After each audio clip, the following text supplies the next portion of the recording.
మాట పలుకు తెలియనిది మాటున ఉండే మూగమది కమ్మని తలపుల కావ్యమయే కవితలు రాసే మౌనమది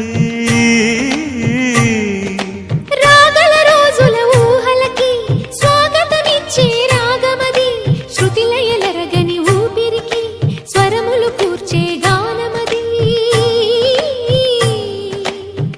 ఋతువుల రంగులు మార్చేది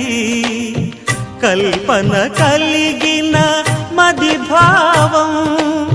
బ్రతుకును పాటగా మలిచేది మనసున కదిలిన